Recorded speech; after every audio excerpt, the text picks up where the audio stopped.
I think one of the most interesting things that's come through in this morning's discussion is the way in which some kinds of scientific absolutism, the extreme reductionism of Richard Dawkins and so forth, actually end up taking away the whole of the material world, leaving nothing behind for thought to engage with, reducing things just to one set of primary relationships. That's not a very good way of understanding the world and its complexity. And one thing that was around in a lot of the discussion was the different ways of approaching the world and the integrity that each way has, so that there's no one set of perfectly good questions which everybody ought to be asking. So part of the agenda for today, I think, has been how the sciences maintain their respect for the plurality of the job they do and their respect for other kinds of discipline, other kinds of knowing or asking. I think the discussion around all that and around the dangers of extreme reductionism is a very lively one. It might have helped us if we'd had more people representing a robustly non-religious scientific point of view, not necessarily those who go along with Richard Dawkins, but those who would assume that science and belief didn't sit very comfortably together. But I hope we weren't too complacent. I hope that we've left ourselves with a sense that there's still a lot of work to do and that it's worth doing it, because there's a great deal of misunderstanding, a great deal of bad science and a great deal of bad religion out there. We need to have as good a discussion as we possibly can, especially in this Darwin commemoration year. My name is Simon Conway-Morris. I'm here in Lambeth Palace. I was one of several people on the panel, and we were broadly trying to discuss why science and religion might have some dialogue, because at the moment there is an enormous gulf between either side. It was a very complicated meeting.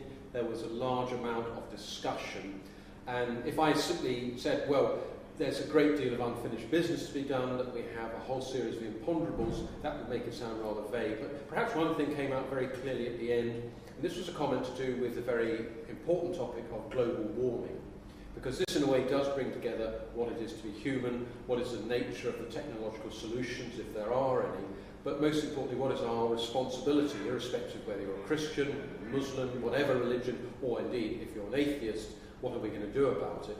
And if I made any sort of contribution, in part what I was trying to say is that from the aspect of a Darwinian explanation, and I should say I'm an evolutionary biologist, and evolution is true, and Darwin got it right, but you can say, well, maybe these are just the automatic consequences of the way that a planet evolves. As more complex species, more complex societies emerge, so they take over the whole planet, they basically trash it and turn it into a huge farm. What's the problem?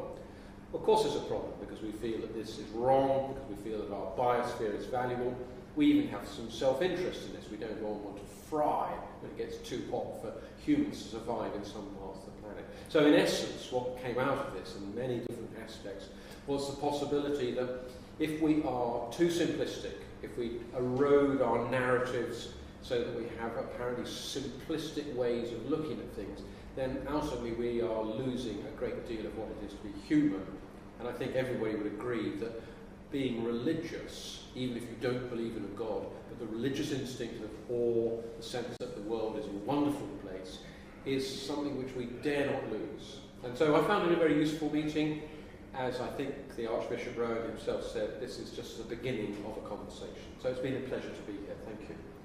My name is Professor Cecilia Rondon, and I am Director of the Centre for Religion and the Biosciences at the University of Chester. I've worked for the past 15 years or so at the interface of science and theology, in particular Christian theology. And the morning today for me has brought up a number of the issues that I would say are recurrent in the debate. First of all, some of the common misunderstandings about science being separated from religious discourse, and also the way science, as it were, can become itself taken over by a radical atheism, that itself is destructive and destructive of the human and everything else. At the same time, I believe that science has another way of operating that is more relational, and that was coming up towards the end of the conversation this morning. And that way of relating and thinking about interrelationships, I think, is really essential. In other words, we should see ourselves as relational beings, as those who, if you like, are creatures who are creatures in relation to God, the Creator. And that, as it were, gives us a common starting point from which we can then engage in the dialogue. The particular interest I have is in wonder, which I believe is a shared common experience of both scientists and theologians and other religious believers. But I'm also interested in wisdom, which is trying to understand how we, if you like, seek to interrelate those different ways of knowing. Because if we just have one way of knowing or one way of seeing ourselves in terms of facts or information and so on, that impoverishes our own understanding of ourselves and the natural world. I think another way of bringing science and religion together is through practices. And I think it's very important that academics and others are engaged in specific practices that are relevant to the public debates in which we find ourselves.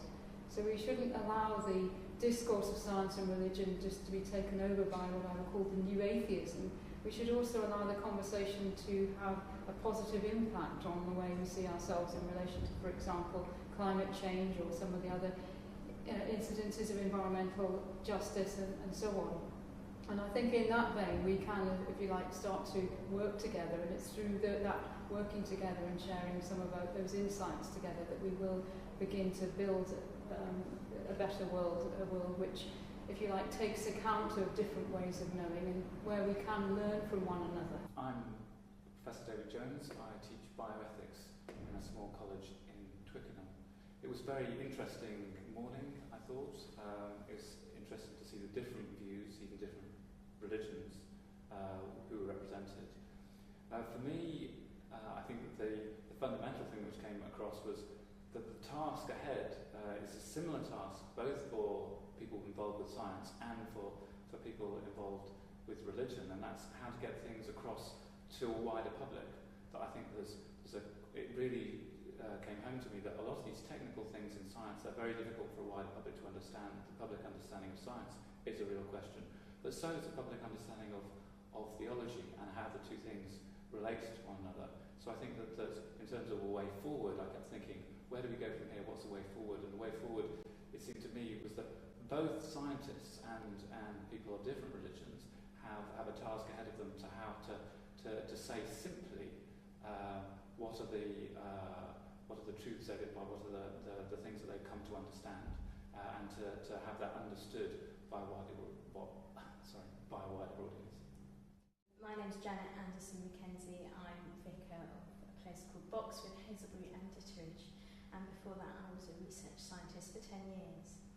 I think today's been really interesting in looking at the aspects of faith and science which are asking important human questions, and faith and science are both asking questions about who we are, how we work in our bodies, what consciousness is, but expanding those questions out, bigger things, how we work in community, how we relate to the planet as a whole, and how we relate to the universe.